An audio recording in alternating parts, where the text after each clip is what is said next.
don't think rock is dead. This really solidified that for me. Yeah. I do think it's making a comeback. I don't think it'll ever be, like, as mainstream as it was in, like, the '90s and, like, very early 2000s, but I do think that it is not going anywhere. I do think it's here to stay, and it will always have its, place in the music world.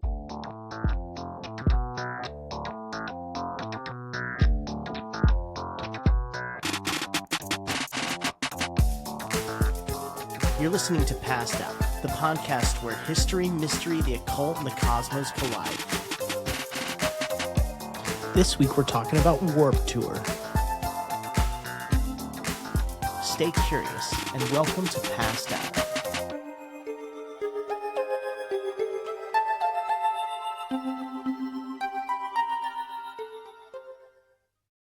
Welcome to Passed Out. I'm Josh. What's going on, guys? This is Arash. How's it going, man? Good, good. It's been kind of a crazy week, but glad to be here. Tell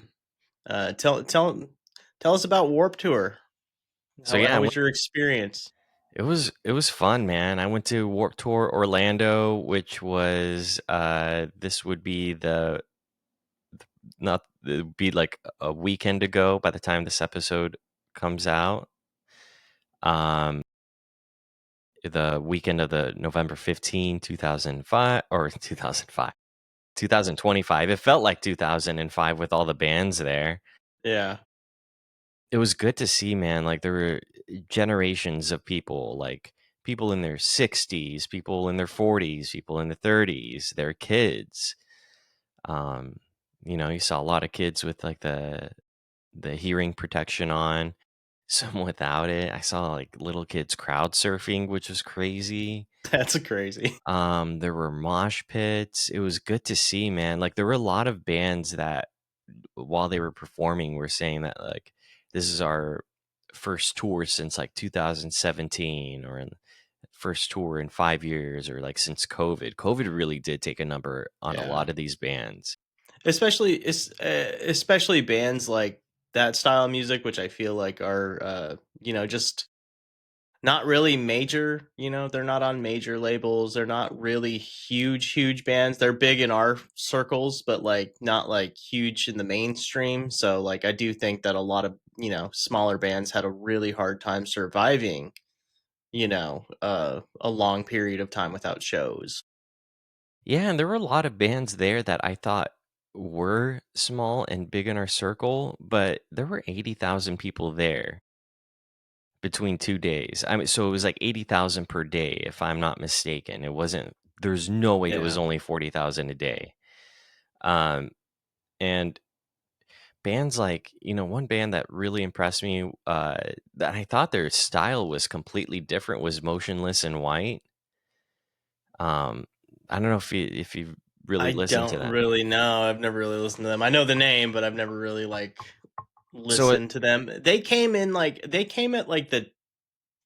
screamo era, like the 2010s, right? right. Kind of like kind of the end of where I was like really vibing with it. I think I have a little crossover with some of those bands, but I think that, a lot of that was like, I had found my bands that I liked in that genre and I didn't really drift too far into like, Asking Alessandro or like Motionless in White or like any of those other bands in like that kind of, time period. Yeah, so Motionless in White, aesthetically, they look like Dimmu Borgir, if you remember Dimmu Borgir. No, I You don't. don't remember Dimmu Borgir? They were like No. the 2000, early 2000s. They weren't screamo or anything. They were kind of like the last bastion of like dark metal. I guess black metal would be like theatrical black metal. But so Motionless in White looks like that. They have like white face paint and kind of like demonic looking makeup, kind of like maybe Marilyn Manson in a way. They kind of look like a Okay. bunch of Marilyn Mansons. Um, and I thought they were going to be screamo, but in a way, they kind of are. It's so hard to like categorize these bands. At least for me, it is. Yeah. But they were a lot harder than I thought they were going to be, and there was a huge pit, man, for them. Probably the biggest I saw out of the bands I saw in the 2 days. With Data, remember, it was the crowd was so packed that there's no way it would have been too chaotic, and people would have gotten hurt if there was a pit because there's no room to go. Yeah. People would have suffocated. Mhm. But Data Member was huge. MGK was there, and we've touched on MGK before. He closed the first night. That him and Falling in Reverse. Shout out to the Vegas band. MGK is good for rock, man. He is. Like how we talked about Youngblood, it might not be our style, but it might inspire kids to pick up guitar, and we want that right now. Like, um, it's crazy he's picked up this type of fame at his age because I think he's around our age, isn't he? He MGK. might be, probably. I feel like Megan Fox is around our age, so probably. Maybe he's a few years younger than us. Yeah, I'm gonna look it up right Maybe now he's like because 34, 35, maybe. yeah, but like even then, to have that kind of teeny Yeah. bopper appeal in your Uh-huh. mid 30s, he's 35, Yeah. yes. Okay. So to have that teeny bopper appeal, I think a Is lot it of just the hot pink guitar? Is that what it is? that, I mean, obviously he had a genre change in like the middle of his career, pretty much. Uh, Do you think that his genre change was really what the internet says, like Eminem scared him out of rap after that battle? Like it seemed like, he went up against Eminem in those two songs, they did their little battle, and then next thing you know, he's, kind of drifting into pop punk. I You could look at it that way. Eminem had a lot to do with it, absolutely. Yeah. But I think he realized at that point that he needed to pivot away Yeah. from hip hop or Yeah. just mainly hip hop. Um, Maybe his daughter had something to do with it, to where he was seeing what she was listening to, what she was getting into, and saying, "Hey, there's really an opportunity here." I think it was a smart choice. It's worked out very well for him. I think so too. Yeah. Um, and then his show started with it was like a montage of news clips and just people from the media saying, "Oh, MGK isn't rock," or uh, "This he won't succeed at this." And say what you will, dude, I'll say it again. He he's killing it in the rock game as far as crowds go. People were singing along to it. Um, it was nice to see. I didn't stick around for much of the show because there were other bands that I wanted to catch that were around that time, but to see that many people there for rock, and 95% of it, whether it was punk, metal, pop punk, emo, screamo, uh, it was a group that involved some sort of distorted guitar, Yeah. like full band. Um, there were some bands though that I don't really want to call them out. I guess fuck it, I'll say it. Holy Water, great, great sound, but they didn't have a bass player.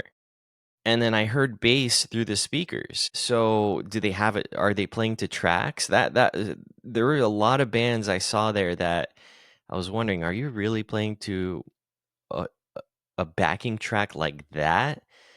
Um, Even like MGK, Probably. Like, yeah, dude. Like, I think that, yeah, that they have to be playing to like the backing track of the bass or whatever.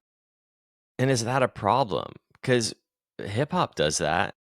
I don't think so. I don't think it's a problem, but that's just because, like, like, I can see where people have an issue with it, especially as like a rock musician who like came up in a lot of bands and have played a lot of live shows with live bands, but like I also produce hip hop.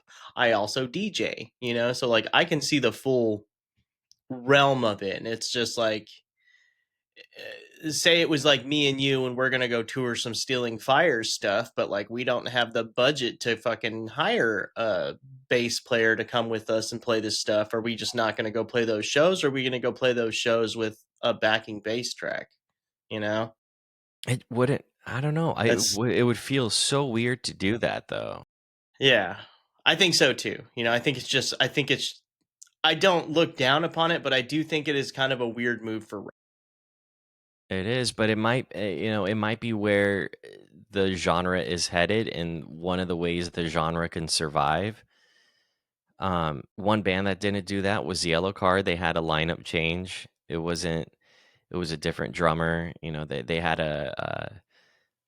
I don't know if it's a touring guy that they have, and it's just the core members.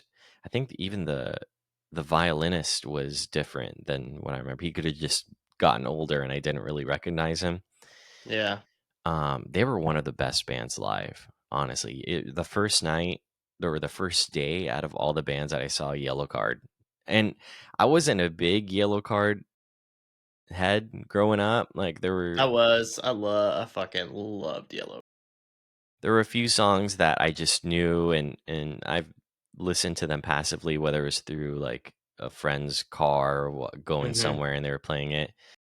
But maybe it was just nostalgia. It was super enjoyable. They sounded Yeah. amazing live. The vocalist was so on point. He sounded a little different, but it was like a good different. He nailed all the notes he needed to, and you could tell it was like just a full live production as far as I could tell. And then the second night, and Motionless in White, I Prevail really uh, was good. I love I Prevail, dude. Yeah. They're sick.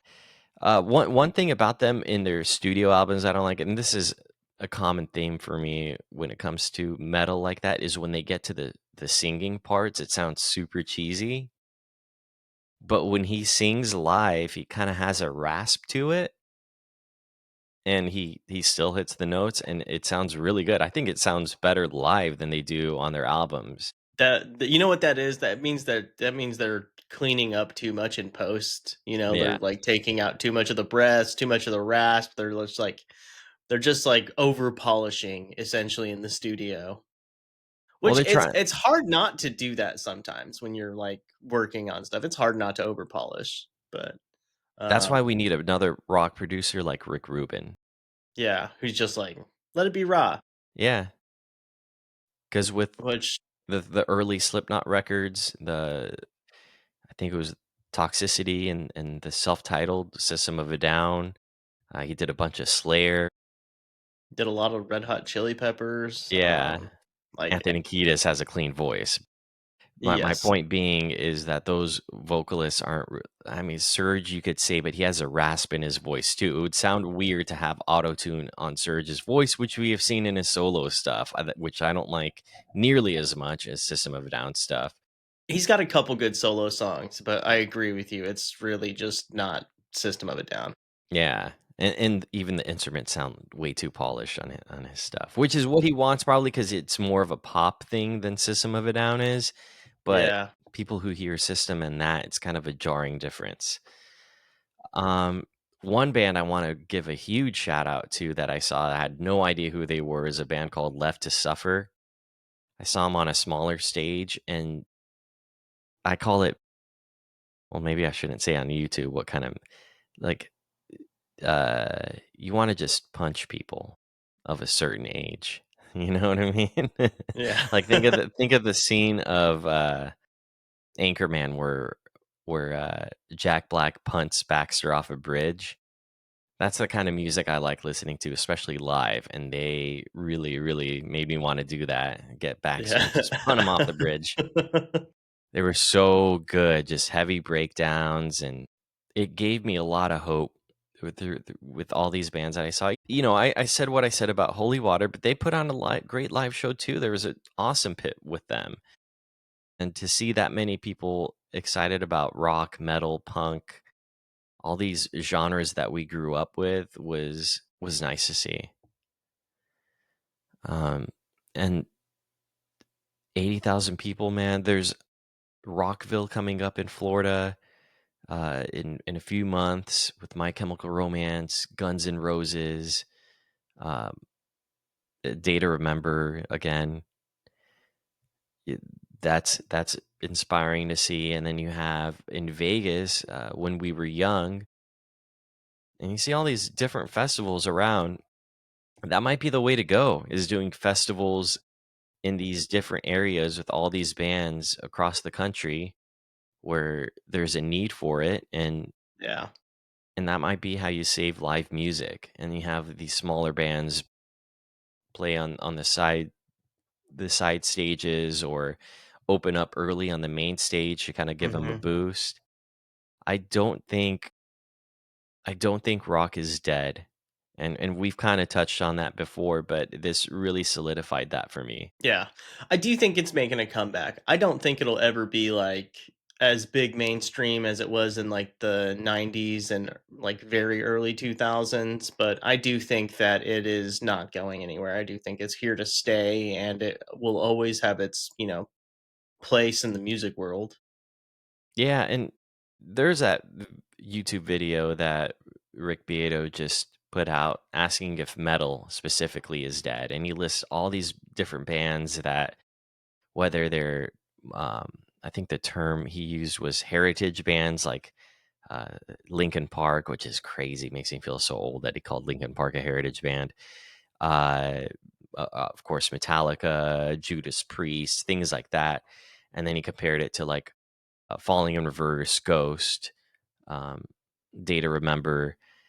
And you see the Spotify numbers, yeah, sure, they're lower with the bigger bands. So the bigger bands today have less numbers than the likes of Linkin Park, Metallica, all that. But rock has always been a genre to where the people listening to it, because of the anti-establishment aspect of that, they're not going to be listening to Spotify. They're going to be getting it on torrent.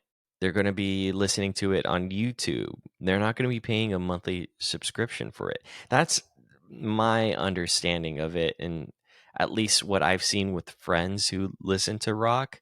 Yeah, They'll have the CD of it. They'll buy vinyl of it. yeah, dude, I have a lot of vinyls. Like, like I've got a big vinyl collection and I know you have a decent vinyl collection too. Like yeah, dude, like if I really like the record, I'll go buy it on vinyl, but I still have, I don't use Spotify, but I have Apple Music, And and that's the biggest example that I took from Rick Beatos is Linkin Park has way more monthly listeners than Metallica. But think mhm, about how long Metallica has been on the Billboard charts, especially for since the the Black fucking Album. 80s. Yeah, dude. Since 92, it almost consistently. Pretty much like a mainstay, yeah. Yeah. And so if we go off the Spotify numbers, we would think that Linkin Park should be headlining for, instead of Metallica, if they were to play a show together, which is not the case at all, because No. Metallica But draws a much bigger crowd. No disrespect yeah, to Linkin Park. I love Linkin Park. how do they like that's what I want to see. Like where is Billboard, so is Billboard factoring in Spotify and live sales when they release their numbers at the end of the year? I know that like Rick Beato was just going off of Spotify numbers in the video we watched this morning. But like is Billboard going off of live sales? Yeah. Cuz like a lot of these bands have got to be selling, Oh, vinyls, live right? sales? Like No. So what Metallica did during this album, actually, Hardwired to Self-Destruct, is that when you would buy a ticket, you would get a free digital copy yeah.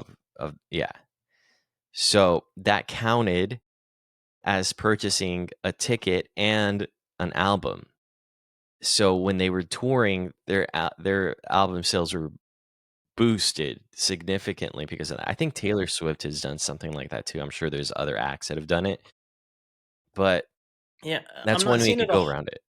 Yeah, and then I'm not seeing this a whole lot now, but I feel like probably like 10 years ago when we were living together, I feel like a lot of vinyls I was buying, they would give you the digital download code.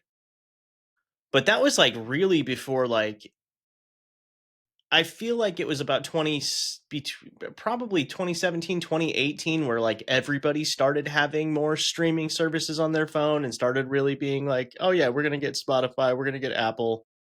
But I feel like before that, you were still kind of doing like um, you may have been doing a little bit of streaming, but you were also doing like digital downloads and buying albums still on iTunes. And, you may have been like me where, I was rocking that fucking iPod until probably like 2018, just buying music and still stuffing it on there. So, I think another big reason is with pop music, what do you have? Like 10 main acts, and it's the same songs. If you go on a pop station right now, if you listen to it for an hour, it'll start repeating songs. Not even an hour, exactly. 40 No. minutes. Yeah. With rock, especially rock, um, it's so diluted in a good way with a bunch of different bands, old and new, that people are listening to. So I think if you were to put like, and I could be totally wrong, but if you measured in genres, you would see a lot less of a drop off between pop and rock, and then if you split that up between metal and punk, that's another reason all these genres But yeah, dude, start splitting. subgenres. Yeah, Yeah. subgenres. Yeah, subgenres kind of diluted a lot, but like I do think you're right, dude. I do think that like if you just take, rock and just like bands in general and just like round that up and probably compare it to like pop, production, it's probably pretty even. I think just, some of it gets, one side of it just gets a lot more radio play. Hmm. And when you go to shop at like the mall or a store, like even let's say Walmart or Target, they're playing pop just because it's like they don't have to worry about the lyrics. Mhm. They don't have Yeah. to worry about sounding too angry. It's something that you could just listen to easily while you're Yeah. shopping. Like imagine listening to fucking like Slayer while you're at Target. Like okay, I'm feeling anxious. I get the fuck out of here. Yeah, Uh, dude. so all When I these worked other, at go ahead. I was gonna say, my some of my love for like '80s music is because of when I worked at Albertsons and they were just like bumping like Tears for Fears all the time, and then I was like, "Da-na-na-na-na-na," like pushing carts around and shit, dude. So, Man, when um, I worked at Smith's, which is subsidiary of Kroger, I worked at the bank inside of there. Um, it was in Sun City, so it was all these older people, and then every time they played like Beach Boys or like the Mamas and the Papas, you could kind of see like a little energy boost with these old people pushing their carts. They're like, "Oh yeah, this reminds yeah, me when I was I didn't, young." Yeah, I didn't know that that was the Smiths you worked at, yeah, yeah, the one on Lake Mead. Yeah, yeah. I worked at the Albertsons on Vegas and Buffalo. So not too far, but a big demographic change. Yeah, but I lived right there, dude. I lived on like Buffalo, and like Alta basically when we were in high school. So, um, but yeah, yeah, dude, I do. You're right about like just kind of background music and what just is like safer to play It in is. certain places. You'll never hear Metallica in a department store. Yeah, not a department store. They get played a lot in stadiums, which I'm Yeah, sure which they're makes not sense. using Spotify for No, that. probably not. A lot of those stadiums have probably just kept using what they've been using for years. So I'm assuming they probably have some sort of like downloaded digital library at this point, but they're not using streaming. Right. And when you're a certain age, like the people listening to rock primarily, my guess would be 25 to 40. Maybe it's shifted a little higher to like 30 something to late 40s. Yeah. Um, those are the people with money spending, like, even though the economy is kind of shit right now, but those are the people who were spending the money to go see live concerts. You don't see many stadium hip hop acts, right? Like Kendrick did a stadium tour. You might see some arenas, Yeah. but you don't see like an act that follows suit to Bad I'm trying Bunny to or Taylor Swift that can really Yeah, I compare. where do I watch hip hop here? I usually see hip hop shows at Doseki Pavilion, which is like an outdoor arena. What'd you say the capacity is there? Like 10,000? Probably. which is Probably, still yeah. It's pretty a yeah, good. dude, like yeah, dude, when I saw Kendrick Lamar, it was I saw Kendrick Lamar and Schoolboy Q and SZA, there in, like, 2018, and it was fucking packed. That was a good show, though. Kendrick was amazing live. But those are So, 3 pretty big big acts artists, playing in a yes. 10,000 seat Yes. capacity. Yeah, and then I saw Logic there too, and Logic was good, but he did not draw as big of a crowd as Kendrick. Mhm. So, um, but yeah. And so, again, it goes to, like, it could be an aspect of rock being something you wanna see live more than hip hop, because there's really not much you could have a live band play, uh, behind Kendrick or something, but that's not the reason why people are going there. There's not many people who play instruments. There's a lot of people who No, and record I music. do look, I think that's and, like, I think that's there's a shift happening in some hip hop where they are using more live aspects, like, Mac Miller before he died was starting to he was gonna tour his new album with a live band because he played a lot of guitar on that album. He played a lot of just, like, real keyboards on that album. He was shifting into more of a live instrumental hip hop, style, more like, The Roots than what he was doing where it was just like, "Oh, I'm gonna rap on these beats," and, like, I feel like Anderson .Paak has always been doing stuff like that where, like, every time I see Anderson .Paak, he's playing drums, he's playing with a live band, he's a musician who raps, and I Right. think that's different than just, like, a rapper who's buying beats, and I think those shows are more interesting, and that's why you see artists like that pulling bigger crowds than just, like, your regular hip hop artists nowadays. And that's a fair point, but people like no disrespect to Anderson Paak or Mac Miller, but those aren't the type of people that are inspiring the next generation of musicians. I'm sure there's people that they inspire, no doubt about that. But you have bands like even like Falling in Reverse or even MGK.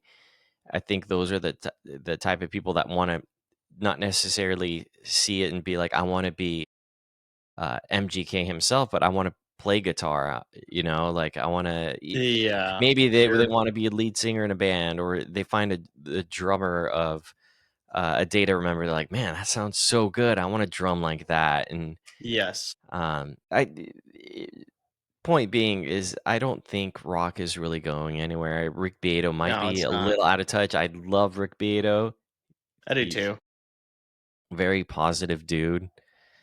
Um, but he might be a little out of touch and just kind of sensationalizing this right now because I don't think rock's going anywhere. Rock is really not a place where the sales could be measured um, by tracking. It doesn't live in that area of being able to track it with numbers other than seeing it live. Really, I think that's the best way to tell if rock is live. And Warped Tour had been gone for what, 4 or 5 years, and this was the biggest Warped Tour ever.